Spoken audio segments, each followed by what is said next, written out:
And joining me right now is Katrina Johnson and Enoka Herat. I'm so glad that you guys could be on with us. We're going to go ahead and bring Enoka in as well. Hi. Hi, everyone. Good morning.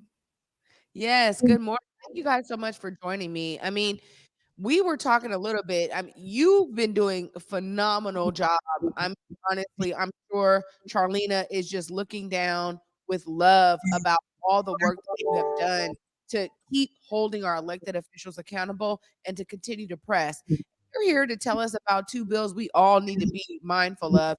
I want you to be able to dive right in. Thank you. I Yeah. appreciate you guys having me here this morning.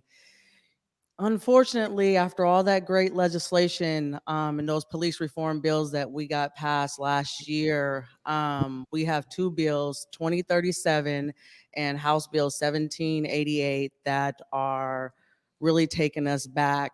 And it's doing a real disservice to all the work that our community put forth last year, all that protesting, everybody out there in the streets wanting change, meaningful change for our community, is getting ready to be eroded by these two bills. And I don't think the community really understands what's at stake right now. This is exactly what I'm saying. This kind of stuff happens all the time where it's like, let's introduce something, try to have it slip through the cracks. I'll come to you, Enoka. What are some of the things that people really need to be mindful of when it comes to House Bill 2037? 2037 is really dangerous. It would allow officers to use physical force on someone who is fleeing from a stop. And these stops are, stop and frisk, Terry stops. They're based on the lowest level of evidence connecting someone to wrongdoing. And we know that there's a lot of discretion there already with officers, and that officers abuse that discretion, and so that it exposes people to harm. And the idea that it hinges on flight, again, we know who's going to be harmed by that. Who flees and why do they flee? Young people, people of color who are scared and who have a distrust in police. And that distrust doesn't come from nowhere. We know, the data shows that there is more discrimination against people of color in who police are stopping and in use of force. And so this would allow for more discretion in that space. And so we know that this is going to harm young people and people of color. We're really concerned. Here we go. And my thing is too, is that in reading the bill, there's always this kind of generic language that then if we don't dissect that language, we know that it's going to negatively impact our communities. How have you guys been able to actually see that, hey, if we allow this to pass, this is how it's going to affect us? So what's going to happen specifically with 2037 is, last year we, with 1310, we made it harder for them to just go in and just be pulling us over and doing all these things. You needed to have probable cause. You needed to be sure about what you were doing. Well, now, after, this fear campaign that the, law enforcement has put on throughout the summer, it has made legislators want to digress, right? And go back to reasonable suspicion. Well, reasonable suspicion means what? More racial profiling that's going to take place, and it's going to really affect Black and brown people like you and me, our sons, our daughters, our moms, our dads, our uncles, and we can't allow that to happen. We have to have law enforcement held to a higher standard. And the reality bears that because they have been being held to this high standard, that lives have been saved this year. There has been less police use of deadly force in Washington state than there ever has been before. So why should we go back? Yeah. This is a good question right there that you raised, Katrina. And my thing has always been like, okay, well, look, we're talking about is really holding police accountable. So much of the language is really revolved around that. And it feels like it's been so hard to just get that through. You're right about us being able to save lives. So tell us how this kind of plays into House Bill 1788, Enoka. Well, House Bill 1788 is also really harmful, and that is on the roads. And what it would do is it would allow officers to engage in a hot pursuit or a vehicle chase, like you see in the movies, on any crime, and so it's this hugely expansive use of force again. And we know that these vehicle pursuits are inherently dangerous, not just to the person they're chasing and the officer, but also to pedestrians and drivers. And the data bears that out. I mean, after police shootings, vehicle pursuits are the second leading cause of police killings in Washington. And of those, about 60% are of just bystanders and, people uninvolved entirely who just happen to be on the roads that day. So it's really dangerous. It puts everyone at risk. And again, to open up that discretion to any crime, it's not worth it, and it's just allowing officers to use more force and to harm people. Oh my gosh, you guys are enlightening me today because these are two bills I didn't have on my radar. So, again, I think it's important that our community get engaged and involved. And one of the things that we really have seen work is collective voice. And how are you guys being intentional to make sure you guys are clearly here? But I know there's so much work behind the scenes that you guys are doing to say, man, we got to push against these two bills. What is some of that work? So the Washington Coalition for Police Accountability has been doing a weekly podcast to inform the community on what's going on. We've also, WCPA is led by impacted family members, who have lost their loved ones. And what we're seeing right now is we're seeing legislators take politics. They're playing politics over policy right now, and they're not really listening to impacted families right now. And we are the experts of our experience, right? And so we're not just trying to do this because we want what we want. Our loved ones are already gone. They're dead. We can't bring them back. We want to save other folks in the community. The preservation of life and human rights is of utmost importance to all, should be to everybody, the sanctity of life. And that is why we do what we do. And we just need other people to join in the community and vote no on these two bills, and to continue to follow us and hold your legislators accountable for what they're doing and what they're not doing. It's not enough to go out there and want to change bills because of what happened to George Floyd, because we still have Charlena, we still have Giovanni McDade, we still have Manny Ellis right here in our own community. And to go and make those changes last year and to promise families, meaningful change, to dial those back this year is unacceptable. No, it really is. And one of the things that we have talked about in terms of the approach as we move forward is centering the voices of the most impacted people when we're talking about new laws, new legislation. This is one of those things for me where it's almost a no-brainer. But I got to say, too, I talked a little bit about the generic language. And Enoka, I want to come to you here because when you just read the summary a bit of House Bill 2037, that's where they confuse people, is using generic language, right? It's like, oh, we just want to make sure that any student who is, mentally ill is going to be this and that. They make it very generic. How do we make sure that people are able to read between the lines of that generic language that maybe it seems like this bill would be for the good? And people are like, oh, well, as I read this, I don't see where it's negative. How do we make sure that people are reading between the lines of that generic language? Yeah, I would point to the Washington Coalition for Police Accountability. They've done an excellent job of informing supporters weekly about the impacts of these bills, and we're doing analyses of these and hearing from impacted people. I mean, like as I mentioned, 2037 really hinges on flight, and we know. I mean, we work with the family members of people who've been of people who were shot fleeing from police, whether that was Kevin Peterson Jr. in Vancouver or Benny Branch. And working with those family members to push for change and let people know that these bills are dangerous. Yeah, this is important. And, people will surmise why people flee from the police. We understand that there's a history here. But Katrina, tell us a little bit about why people actually flee from police. Well, when you take in the historical, things to begin with, our community has always been over policed.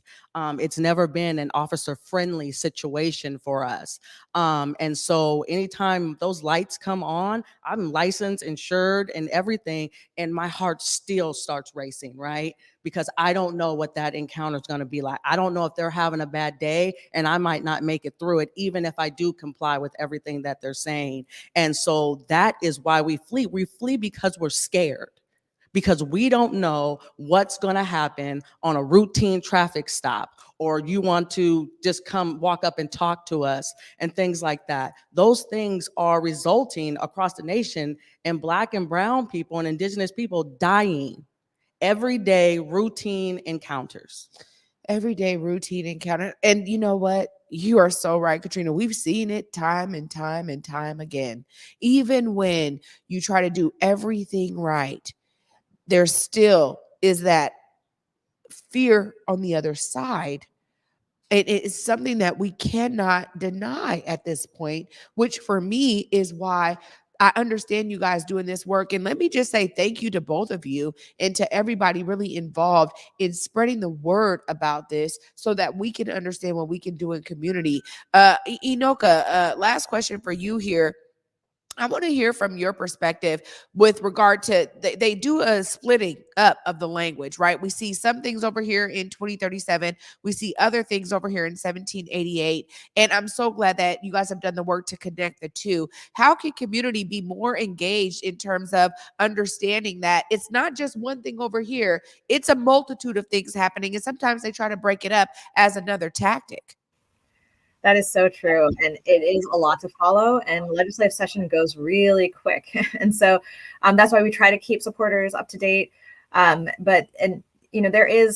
passed amazing laws last session, and there was a savings. I mean, police violence and police killings dropped in Washington state by 62% as compared to the year before and the year before that and the year before that. This is what happened was significant. And that means 30 lives were saved last year from police killing. And that is significant. And we got to fight for those wins and not let lawmakers roll them back with these kinds of bills.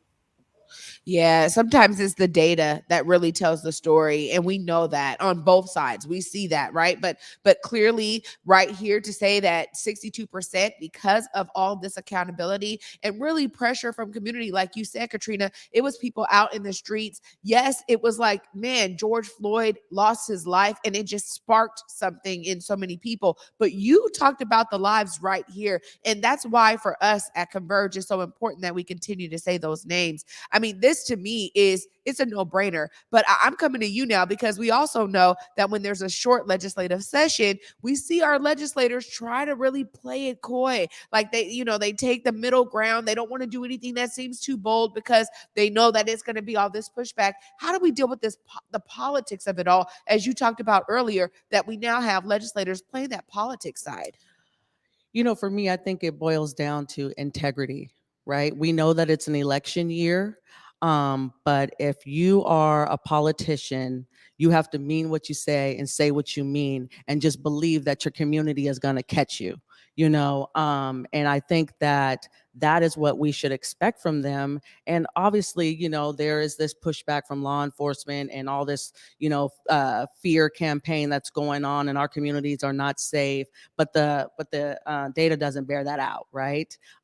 In Seattle, I'm born and raised here. There's always been a certain amount of crime, and there always will be everywhere all over the nation. But here in Washington state, we can lead, and we should be leading instead of following and cowering to what everyone else is doing across the nation. And that's what our lawmakers need to see, is that they're leading the way and how to bridge that gap between police and community and bring about restoration. And that's what we need to do.